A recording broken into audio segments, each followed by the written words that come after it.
has brought me greater joy than watching the Walt Disney Company absolutely panic over the last few weeks. They're mad at South Park because they're making fun of their woke ideologies, constantly race swapping or religion swapping everything in their movies. And to everyone who hates when I win, the winged victory came to the Louvre in pieces, and people still line up to see her. And I can only hope that despite my flaws, and despite my cracks and my breaks, and there are many of them, that at every premiere and everything I do, you know, the original cartoon came out in 1937, and very evidently so. There's a big focus on her love story with a guy who literally stalks her. Weird. She's not going to be safe with the prince, and she's not going to be dreaming about true. I wanted my money back. It was very disappointing. Of the more when she looks like the Snow White version is woke and feminist and progressive. Pissing off new Disney fans, pissing off Trump supporters, pissing off all of America. They're petrified of some kind of backlash. The original cartoon came out in 1937, and very evidently so. There's a big focus on her love story with a guy who literally stalks her. There's two of me. Double the trouble, am I right? You can't check in. You're not an adult. Jeffrey Bezos. You did it! Fans accusing Disney of inserting unnecessary feminism into classic fairy tales.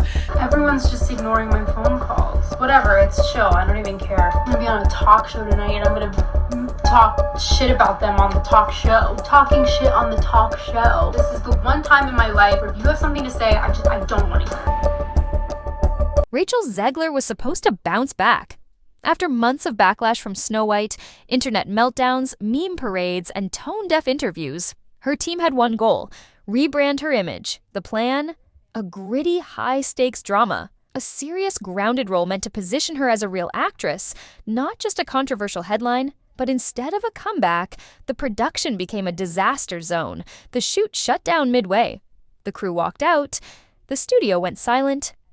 And all signs pointed in one direction: Rachel Zegler herself. This isn't just a celebrity story. It's a career in freefall. And a Hollywood warning shot that's already changing how studios handle young, outspoken talent. What was supposed to be Rachel's image rebuilding moment quietly shut down mid-production. The studio claimed it was due to scheduling conflicts, but insiders told a very different story. One filled with late arrivals, shouting matches, and script rewrites Rachel allegedly tried to force halfway through filming. One assistant director reportedly threatened to quit, while a supporting actor refused to film another scene unless a mediator was brought in. According to crew members, Rachel arrived on set with iced coffee in hand, eye rolling during line reads, and made everyone feel like they were lucky to be working with her, not the other way around. This wasn't just tension, it was chaos. And it all came to a head when Rachel exploded at the director over basic acting notes, then stormed off set mid-scene. In costume, while cameras were rolling, that moment became the breaking point. If all of this feels strangely familiar, it's because it is. Rachel Zegler's career didn't derail overnight. What's happening now is not some sudden twist of fate or one-off incident. It's the continuation of a clear and well-documented pattern, one that's been playing out in real time ever since her rise to fame. Her breakout role in West Side Story earned her a Golden Globe and instant attention. She was talented, charismatic, and, to many, refreshingly outspoken. But even then, whispers started. Directors noted she was intense in rehearsals. Crew members said she didn't take feedback easily. Still, the success of West Side Story overshadowed the early red flags. Then came Snow White, and everything changed. Instead of celebrating a legacy role, one that could have connected her to generations of fans, Rachel chose to distance herself from it. She trashed the original, mocked the prince, questioned the love story, and in doing so, alienated the very audience the film was built for. Her defenders called it feminism. Her critics called it arrogance. But one thing was clear: she couldn't stop talking. In every press interview, she made headlines, not for insight, not for depth, but for controversy. She turned what should have been a press tour into a PR disaster. And now, on this new set, months after saying she had learned, grown, and reflected, insiders are saying she's doing it all over again. refusing directorial notes, demanding changes to the script, publicly questioning the writing, rolling her eyes during table reads, making passive-aggressive comments in group rehearsals. It's not just the same behavior, it's escalating.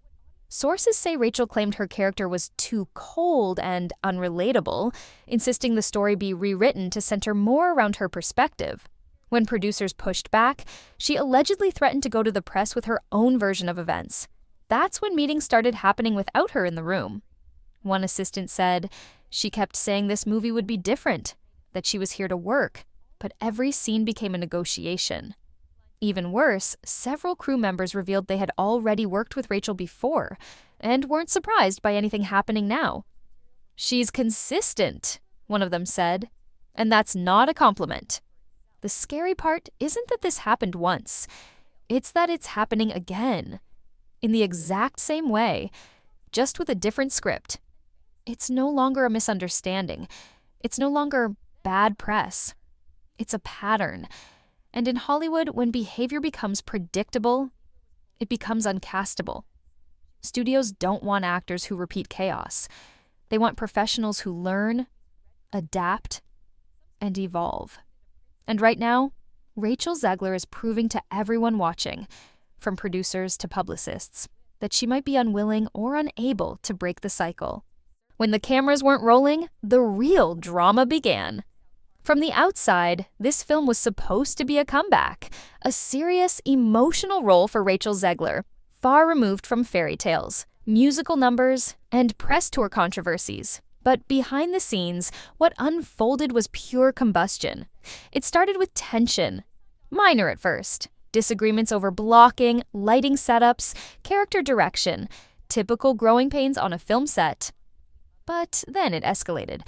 Rachel allegedly began arriving late to set, sometimes hours behind schedule, forcing the entire production crew to sit idle while makeup and lighting waited for her approval.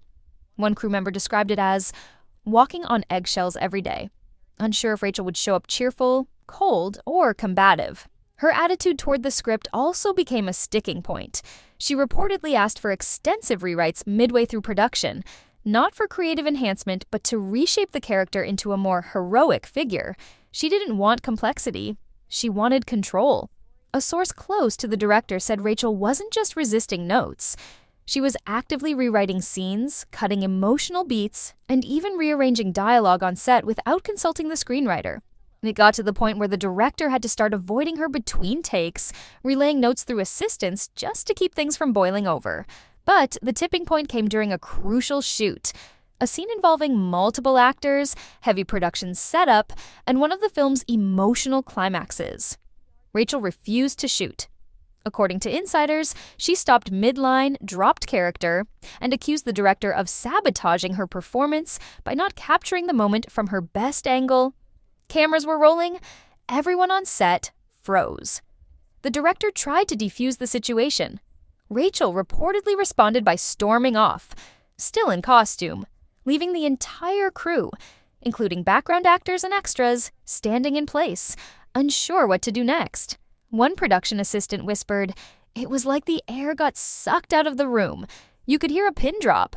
From there, everything started unraveling fast. The next morning, call sheets were reissued with new filming schedules. Rachel's scenes quietly removed. She wasn't fired. The production wasn't officially paused. But everything changed. You could feel it. The crew wasn't just annoyed. They were done. By day 5 after the outburst, several makeup artists had asked to be reassigned. The lead lighting technician requested to work only on secondary scenes. Even the catering team began delivering meals without entering her trailer zone. The studio, now watching the situation spiral, began issuing soft statements to trade outlets, citing rescheduling, creative alignment, and adjustments for logistics. But everyone in the industry knew what that really meant. The shoot had melted down, not because of one bad day, but because the star at the center of it all had become unmanageable. This wasn't a personality clash. It wasn't creative tension. It was a production turning toxic, from the top down. And the worst part? There was still half the movie left to shoot. What began as behind-the-scenes drama quickly escalated into something more serious, a potential legal disaster. After Rachel Zegler's mid-shoot meltdown and her abrupt departure from set, the studio wasn't just dealing with rescheduling and crew morale. They were now facing a breach of contract scenario, and fast. Everything changed when Rachel, in the middle of the production shutdown, went live on social media. At a time when the set was in crisis, she went on Instagram, wearing a hoodie, sipping coffee, and mocking the silence around her. In the live stream, she joked that no one was responding to her texts or calls, and then casually said, "I don't even care if the movie's on pause. Let them figure it out. I've got other things lined up." What may have seemed like a flippant moment of frustration to her followers was anything but trivial to the studio. Because the moment she mentioned the production status publicly, she violated a non-disclosure clause baked into nearly every lead actor's contract. The clause clearly prohibits discussing confidential project details, internal disputes, or production delays, especially while the project is in active development. And that's when the lawyers stepped in. Sources say within 24 hours of her live stream, the studio's legal department had clipped, downloaded, and transcribed every second of her video. Her team received a formal notice. Rachel may be in breach of contract. If the violation was deemed serious enough, she could face termination without pay, loss of back-end points, and a lawsuit for damages due to production disruption. To make matters worse, leaked internal emails revealed that the legal team had already been monitoring her behavior before the live stream.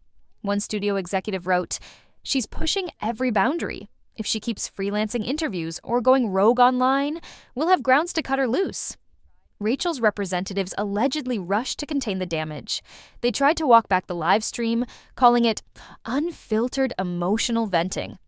But the studio wasn't having it. Behind the scenes, legal discussions began over whether or not to invoke a morals clause, a rarely used but powerful contractual tool that allows a studio to terminate an actor for behavior that brings negative attention, damages the brand, or jeopardizes the project. And with a halted production, a fractured crew, and headlines already spiraling out of control, Rachel Zegler was now at the center of a contractual firestorm. Industry insiders began speculating. Would this be a quiet settlement, a public firing, or something even worse, a lawsuit that would permanently mark her as uninsurable? For an actor trying to rebuild her image, this was the absolute worst-case scenario. She didn't just walk off set. She may have walked herself into a legal minefield, and possibly out of Hollywood altogether. In Hollywood, silence is never neutral. And when the news broke that Rachel's movie had shut down, the industry reaction was telling: radio silence. No co-stars posted support. No directors spoke up. Not even a vague "We love Rachel" tweet from her PR team. Even stylists stopped reposting her red carpet photos. Even former collaborators avoided interview questions. This isn't just bad optics, it's a signal. When everyone backs away at the same time, it's because they've been told to. And the fallout wasn't limited to just one film. A rising young actress once attached to a future project with Rachel quietly backed out, citing creative differences. Translation: "I'm not going down with that ship." A luxury fashion campaign that had lined her up for spring. Scrubbed. Her image wiped from all promo decks. Even agents are now warning their clients not to be seen with her. Not on red carpets, not at parties, not even in the background of a paparazzi photo. The phrase being thrown around now? Guilt by association. In Hollywood, reputation doesn't disappear overnight. It shifts slowly, like a shadow creeping across a soundstage. And right now, Rachel Zegler's shadow is everywhere. Not because of her talent, but because of the way people describe working with her. Once seen as the rising Gen Z star who could sing, act, and speak her mind, she's now quietly earning a very different label: a walking HR risk. It's not official. There's no blacklist or statement. But the whispers? They're getting louder, and they're coming from the people who matter most: producers, crew, and agents, the people who hire, cast, and sign the checks.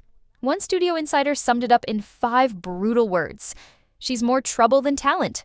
It's not just the viral interviews or the passive-aggressive live streams. It's what's happening behind closed doors. Multiple crew members, from makeup artists to production assistants, have now spoken off the record about Rachel's behavior. They describe a work environment full of tension, unpredictable mood swings, and constant second-guessing. Small decisions, like where a light is placed or how a camera pans, suddenly become confrontational moments. One production manager, who previously worked on a major musical set with Rachel, said, "It's not that she yells. It's that she makes you feel like everything you're doing is wrong, even when she's not saying a word. This kind of behavior isn't illegal. It's not even headline-worthy. But in the world of film production, where time is money and morale drives creativity, it's career-killing." Studios have started quietly adding clauses into new talent agreements, expectations around press behavior, restrictions on unsanctioned live streams, even language about emotional conduct on set. And while they're not naming Rachel Zegler directly, everyone knows who those clauses are for. Even directors who once considered her for projects are now thinking twice.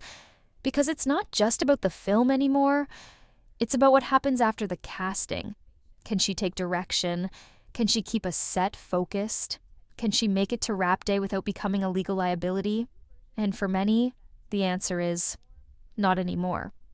Some agents are reportedly advising their clients to avoid shared appearances with Rachel, not because she's toxic, but because she's unpredictable.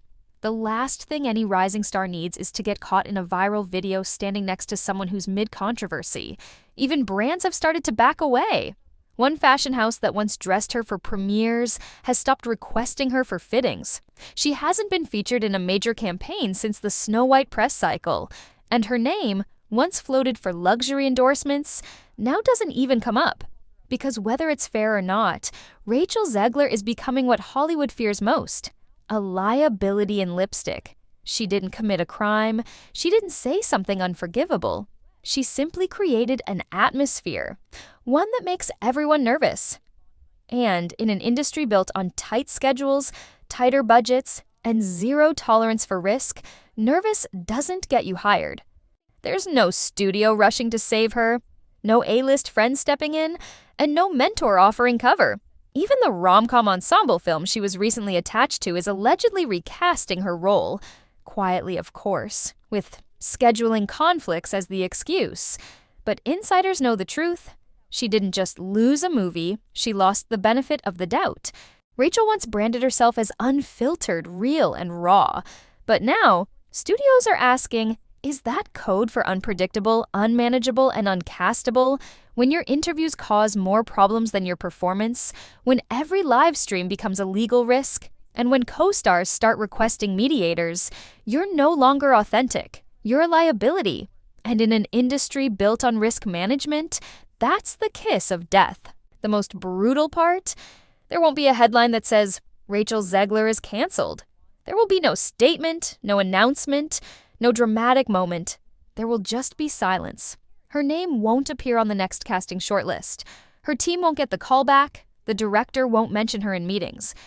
Because in Hollywood, when they're done with you, they don't erase you. They pretend you were never there. This isn't just a failed shoot. It's a career turning point that everyone in the industry is watching, and every rising star is now learning from. This is Behind the Light Stick. Subscribe for more breakdowns, viral meltdowns, and the real stories Hollywood tries to bury. Because sometimes the biggest stories never make it to the big screen.